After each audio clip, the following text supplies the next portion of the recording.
溫哥華西區咧最平嘅一塊地，開價咧即係下一條129.5萬，咁喺 Maple 區，77年屋舊屋，一個 bungalow style， 4個房兩個洗手間，室內面積唔係好大，1650尺，但塊地唔細，就成3860幾尺，算係好大噶啦。大家都好奇咧，究竟喂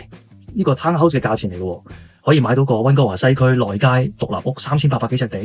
咁嗰間屋其實係一間乜嘢嘅屋啊？有咩問題喺度啊？馬上大家睇睇前面呢度呢個咧，呢個位置咧就係一個 David Lloyd George。呢度咧其實就係 Granville 隔70幾街咧 Safeway 嗰個 building 一屋，而家個情況咧就係一間發牌屋啦，佢已經有個 accepted offer 噶啦，咁但係佢哋未 set 個 court date 咧，所以嗰個 accepted offer 嘅價錢咧未有辦法 disclose， 睇下會唔會搶，同埋最後搶到幾多錢啦。呢度一個房，呢埲牆咧好明顯地嘅咧就係後家嘅呢埲牆，個洗手間有個天窗啦呢度。咁呢邊咧就係一個樓梯咧落去拿 basement 嗰陣，唔大家睇啦。呢個就係廚房啦，又有個天窗，我呢度都好光猛嘅路。呢度係第二間房，樓上兩個房，好大下呢間房。嗱，留意下咧，呢度幾棵大樹，嗰度咧車房有得棵大樹，啱啱就係起正嗰個 fence 個位置咧，即係嗰個 lot line 嗰度。咁真係要去市政府度睇清楚，啲樹係唔係呢塊地噶啦？因為間屋細啊，1600幾尺，所以其實呢啲側邊嗰啲路咧變咗好闊啦。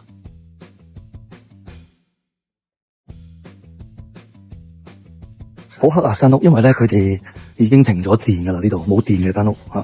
所以好黑同凍啊，冇暖氣。大家都睇到啦，係一間嘅舊屋啦，77年屋。咁如果你問我個人意見嘅話咧，我覺得我諗佢愛嚟再起翻兩間 duplex 嗰一類型嘅買家咧會比較合適。而家計數下，塊地135萬啦，買翻嚟加埋嘅建築成本大概95萬度，總成本咧係230萬，兩間 duplex， 咁即係每間 duplex 嘅成本價係115萬啦，保守啲賣140萬至145萬一間，即係呢個 project 我哋可以賺到嘅錢咧大概係50萬至60萬度。如果你話我想個塊地既然都咁平啦，我可唔可以翻新下自己住啊？好過買 townhouse， 好過買 duplex 啊，計落條數又唔使俾管理費，幾樣嘢我哋要考慮嘅。第一就係嗰個裝修嘅成本，呢個係最關鍵嘅，因為間屋咧我哋睇到啦，都停咗電停咗水都夠噶啦。咁其實入面嗰啲嘅管啊灰板後面有冇咩發毛啊嗰啲隱藏性嘅嘢咧，結構上嘅有冇問題咧，真係要驗過先知。另外就係因為77年屋咧，我哋擔心會可能會有石面，即係搵人去拆啦。咁呢個亦都係一個唔細嘅一個費用啦。另外就係因為佢嗰個面積唔係好大，如果係愛嚟投資嘅話，我翻新愛嚟出租，咁可能咧出租嘅租金會比較有限，因為佢得2層1650尺，你個 floor plan 個 layout 係咁就咁噶啦，你冇得喐佢嘅。